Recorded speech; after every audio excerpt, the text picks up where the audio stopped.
You love your dog. That's not in question. But there's a real chance that some things you do every single day, things that feel completely normal, even caring, are quietly hurting him. Not because you're a bad owner, because nobody explained how dogs actually experience the world. 12 things. Some will surprise you.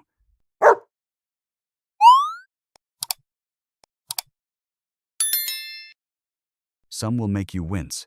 One or two might genuinely change how you treat him starting tonight. Stay through all 12. Because the last few are the ones most people never expect. Here's what's happening in most households right now. You're doing everything the way it looks natural. You pet him on the head when he comes to greet you. You raise your voice when he does something wrong. You let him eat whatever you're having because he looks at you like that, and you can't say no. You shorten the walk when you're running late. You hug him when he seems anxious. Every single one of those things feels like love, and every single one of them has a shadow side that your dog experiences in a way you've never been told about. That's not your fault. The information gap is real, but now you're here. So, let's go through it not as a list of failures, but as a map of where things can quietly shift. The problem is that dogs don't show pain the way we expect. They don't sulk for hours. They don't hold grudges. They don't sit you down and explain that something you did made them feel unsafe. They come back. They wag. They look at you the same way they always do. And because they forgive so fast, we never get the feedback that something needs to change. What you're about to hear isn't about what you've done wrong. It's about what your dog has been quietly experiencing and what you can do differently. Starting today, dogs process the world through a completely different sensory hierarchy than we do. Their nose comes first. Everything else is secondary. When a dog enters a room, he's not looking around, he's reading the air. Scent tells him who was here, what they felt, whether there's food, whether there's danger. It's not sniffing, it's reading. Their body registers stress differently too. A dog under chronic low-grade stress doesn't collapse or cry. He becomes slightly more reactive. He sleeps a bit more. He eats a little faster. He licks his paws at night. None of it looks like distress from across the room. All of it is, and their emotional memory is associative. They don't remember that you yelled at them on Tuesday, but they remember that the feeling of hearing your loud voice is connected to uncertainty, confusion, and the impulse to make themselves smaller. That association stays. This is the lens. Now, the 12 things. The first one happens at the door. You come home. He's thrilled. He jumps, spins, shoves his nose into your hand. And you reach down and pat him on top of the head. He tolerates it. He doesn't love it. The top of the head is one of the most sensitive and vulnerable spots on a dog's body. When a hand comes from above, the instinct is to brace, not relax.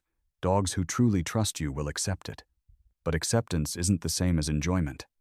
Try reaching under the chin or behind the ears instead. Watch what changes in his body when you do. The second one is the walk. You have 20 minutes. You want to cover ground. He wants to stop at the same patch of grass for the third time in 2 blocks. You pull the leash. You move him along. What you just did is the equivalent of someone handing you a newspaper in a language you love, then snatching it away before you finish the first sentence. Smell is how your dog reads the neighborhood. Every sniff is information. When you pull him away, you're not just interrupting curiosity, you're blocking one of his primary ways of making sense of the world. Let him finish. The walk is not for your steps. It's for his mind. The third one is the yelling. He chewed something. He had an accident. He knocked over the trash again. You raised your voice. Here's what he heard. A loud, frightening sound from the person he trusts most, at a moment when he has no idea why. Dogs don't connect your anger at 3 p.m. to what they did at 11 a.m. They don't even always connect it to what they did 30 seconds ago. What they connect it to is you suddenly becoming loud and unpredictable. That registers not as a lesson, it registers as a threat from a safe place. And it erodes something slowly. The fourth one is the hug. You see him looking anxious during a thunderstorm, or nervous at the vet, and your instinct is to wrap your arms around him and hold him close. It's one of the most loving things a human can do for another human. Dogs don't have arms. They don't embrace. When something wraps tightly around them from behind, the biological reading is restraint, not comfort. Many dogs tolerate it from people they love deeply. But for a dog who is already scared, being held still while scared is not calming, it's compounding. What he actually needs is your calm presence nearby, without pressure. Sit close. Let him choose contact. That's the version that actually helps. The fifth one is inconsistency. Monday, he's allowed on the couch. Wednesday, you have guests, and you push him off with a sharp word. Saturday, you invite him up again. From where he stands, the rules are random. The couch sometimes gets him comfort, sometimes gets him corrected. He has no way to predict which version he'll get, and unpredictability is one of the most consistent sources of low-grade anxiety in dogs. It's not the rule that matters, it's the consistency. Whatever you decide, hold it. He can learn anything. He cannot learn a moving target. The sixth one is the food. You're having dinner. He's sitting next to you with that look. You give him a small piece from your plate. He's happy. You feel good. Some of what we eat passes through dogs without much consequence. Some of it onions, garlic, grapes, certain spices. Anything sweetened with xylitol is genuinely toxic, even in small amounts. The problem isn't generosity. It's that the list of what's actually dangerous is longer than most people realize, and the effects can be slow and internal. The piece you gave him tonight probably won't hurt him. But the habit, over years, with different ingredients, is a real risk you can close entirely by giving him something made for him instead. The seventh one is skipping mental work. You walked him. He's physically tired. You figure he's set for the evening. Physical exercise and mental exercise are not the same thing for a dog. His body can be exhausted while his brain is still running at full speed, and a brain with nowhere to go creates its own entertainment. That's usually when things get chewed, or barked at, or dug up. 10 minutes of a sniff game, a puzzle feeder, or even a short training session uses more of a dog's energy than a 20-minute walk. Tired bodies and tired minds produce a completely different dog. The mental piece is the one most owners skip.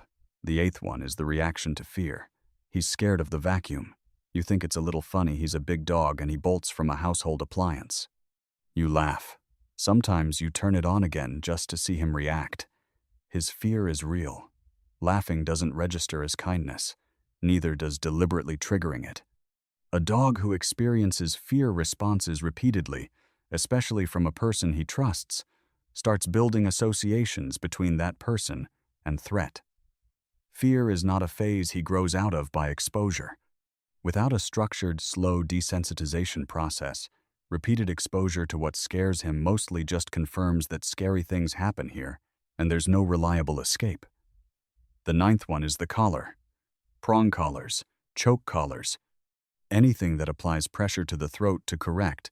Pulling these work by causing discomfort or pain when the dog pulls forward. They do change behavior in the short term. They also cause spinal stress, tracheal damage, and elevated cortisol levels that persist long after the walk ends. A front clip harness redirects movement without putting any pressure on the neck. The behavior improves. The dog doesn't carry the physiological aftermath of every walk home in his body. The 10th one is alone time. You work, he's home. That's life, it's not avoidable, and most dogs adapt. But there's a difference between a dog who rests while you're gone and a dog who's in a state of stress the entire time. Signs of the second one: destruction near exits, excessive greeting behavior when you arrive, self-soothing behaviors like paw licking or repetitive pacing. If that's your dog, the issue isn't duration, it's that he was never gradually trained to be alone. Teaching that skill, slowly and with structure, changes the whole picture. It can be done at any age. The 11th one is punishment after the fact. He chewed your shoe while you were out. You came home, found it, and corrected him. He did the guilty look. You assumed that meant he knew what he'd done. The guilty look is not guilt. It's a learned response to your body language tension in your posture, the lowered voice, the way you're looking at him when you find the damage. He's reading you, not the shoe. He has no idea why you're upset. The correction doesn't reduce the behavior that caused the damage.